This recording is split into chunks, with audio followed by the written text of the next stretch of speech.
پتہ نہیں کہ یہ ڈائلاگ ہو رہا اور اسرائیل جو ہے کوئی ایک آدھا میزائل شزائل چلا دے اور وہ ٹارگٹ کر لے کہ عباس اراکچی جو ہیں وہ اسلام آباد میں کہاں پر ہے اور ان کو کل کر دیا جائے. تو شاید وہ وہاں پر جائیں ہی نا اسلام آباد اس میں حصہ لینے کے لیے, اور اگر جائیں تو اس کو ہڈن رکھا جائے. تو میں آپ کو یہ بتاتی ہوں کہ جو اس سچویشن میں پاکستان کیا سوچ رہا ہے, مطلب کچھ تو کہیں بھائی, کچھ تو بولو کچھ تو بولو کہ ایک طرف جہاں اتنی بڑی سیلیبریشنز, اتنا جشن منایا جا رہا ہے. دیکھیں اگر دیکھا جائے تو 9/11 کے واقعے کے بعد, یعنی ایک تو اس کے بعد جو بن لادن ہے وہ بھی ایبٹ آباد سے وہاں سے پکڑا گیا, تو وہ جو بدنامی اور وہ سب کچھ, اور اس کے بعد انڈیا بہت زیادہ ٹف رہا پاکستان کے ساتھ, اور ہر موڑ پر ہر بڑے جو ایک پلیٹ فارم ہے جہاں پر بھی انڈیا کے پرائم منسٹر مودی جاتے تھے وہ کہتے تھے کہ پاکستان دہشت گرد ہے اور یہ ہے. اس سب ایک بہت ہی ٹف ٹائم کے بعد پاکستان کے پاس یہ ایک بڑا ہی اچھا موقع, ایک ایسی زبردست اپرچونٹی ہے آ چکی تھی جو انہوں نے اویل کی, ابھی تک اویل کر لی ہے کہ ڈنکا بج رہا ہے جی کہ پاکستان نے جو ہے یہ بات چیت کروائی ہے. تو یہ ایک جو امیج ہے ان ریالٹی, یعنی بن لادن جہاں سے پکڑا گیا ایبٹ آباد سے, اس سے پہلے 9/11 کا جو سارا جنگ لڑی وہ ساری مل کے امریکہ کے ساتھ مشرف دور میں, سارا ملبہ پاکستان پر آتا رہا وغیرہ وغیرہ سب کچھ, اتنی بدنامی اور اتنا امیج اتنا برا تھا کہ بھائی گرین پاسپورٹ ہر کوئی جو چھپا کے چلتا تھا. لیکن اب وہ کہہ رہے ہیں کہ کیونکہ پوری دنیا, آپ دیکھیں بڑے سے بڑا آپ شو اٹھا لیں امریکہ کا, اس کے اندر جو ہے وہ یہ بات چل رہی ہے, ہر جگہ پر خبر چل رہی ہے کہ پاکستان کا جو پرائم منسٹر ہے اس نے یہ کروایا ہے. اور وہ یہ کہ لبنان میں اسرائیل کے حملے جاری تھے, یہ تو ایران امریکہ جنگ زیادہ خبروں میں تھی ظاہر ہے فار آبویس ریزن, تو لبنان کی بات اس طرح ڈسکس نہیں ہوتی تھی. لبنان میں اسرائیل نے پہلے جو کیا ہے وہ تو کیا ہی ہے, اسرائیل اور لبنان بارڈر شیئر بھی کرتے ہیں اور اسرائیل کے توسیع پسندانہ عزائم ہے. وہاں پہ لبنان میں جو حزب اللہ ہے جس کے سربراہ حسن نصر اللہ کو بھی شہید کیا اسرائیل نے, اور حماس اور حزب اللہ اور ایران ان کی نظریاتی بہت ہم آہنگی بھی ہے, وہ تو ایک الگ معاملہ. لیکن جب سے امریکہ نے ایران پہ اٹیک کیا ہے تب سے اسرائیل نے یہاں پر اٹیک کی ایک نئی لہر شروع کی ہے لبنان میں.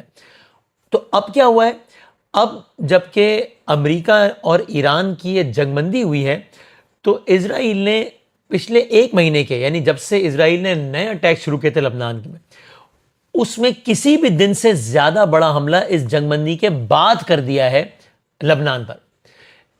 اس کا مطلب کیا ہوا؟ اس کا مطلب بڑا سادہ ہے. یہ کیا ہے؟ یہ بلی تھیلے سے باہر آ گئی. یہ جو ہم کہتے تھے کہ اصل میں یہ اسرائیل کی جنگ ہے, یہ بالکل سامنے آ گیا کہ بھائی ایک لمحے کو فار آرگیومنٹ سے, ظاہر ایسا ہے نہیں کہ اگر لبنان پہ بالکل ٹھیک وجوہات تھیں اسرائیل کی حملہ کرنے کی, میں پھر کہہ رہا ہوں کہ فرض کر لیں ایسا بالکل بھی نہیں, حالانکہ تو پچھلے 24 گھنٹوں میں ایسا کیا ہوا ہے؟ کیا پچھلے 24 گھنٹوں میں لبنان سے کوئی اٹیکس کی نئی لہر اٹھی ہے؟ پچھلے 24 گھنٹوں سے کیا کوئی حملہ ہو گیا ہے اسرائیل پہ جس کو اسرائیل کا دہشت گردانہ حملہ ہو گیا؟ بھائی پچھلے 24 گھنٹوں میں ایسا کیا ہوا ہے کہ اسرائیل نے پچھلے 1 مہینے کا اب تک کا سب سے بڑا حملہ کر دیا ہے لبنان پہ؟ تو اس کا جواب ہے کہ ایسا کچھ بھی نہیں ہوا ہے. پچھلے 24 گھنٹوں میں ایک ہی چیز ہوئی ہے, جنگ بندی ہو گئی ہے, اور اس سے اسرائیل کو آگ لگی ہوئی ہے, اس سے اسرائیل گھبرایا ہوا ہے, اس سے اسرائیل سٹپٹایا ہوا ہے. آپ مت بھولیے کہ CIA کے اہلکار کہہ چکے ہیں کہ ہم نے ہر اسرائیل کے وزیر اعظم کو, اسرائیل کی حکومت کو امریکہ کی حکومت کے آگے منت ترلا کرتا ہوا دیکھا ہے کہ تم ایران پہ اٹیک کرو. کوئی نہیں مانتا تھا, ڈونلڈ ٹرمپ مان گیا. تو یہ سالوں کی خواہش ہے ایک ملک کی جو کہ بذریعہ نیتن یاہو اور وایا ڈونلڈ ٹرمپ پوری ہوئی, اور اس کے بعد اسرائیل چاہتا تھا کہ اٹیک جاری رہیں اور مطلب ایران کے ساتھ ایران کا رجیم چینج ہو جائے, ایران کی میزائل صلاحیت تباہ ہو جائے, ایران کا انفراسٹرکچر تباہ ہو جائے. اس میں سے کچھ بھی نہیں ہوا اور جنگ ختم ہو گئی. تو اور جنگ کیوں ختم ہوئی؟ یہ ایک الگ چیپٹر ہے. یعنی کہ امریکہ کو سمجھ آ گیا کہ اس سب سے کوئی ایک مقصد بھی حاصل نہیں ہو رہا.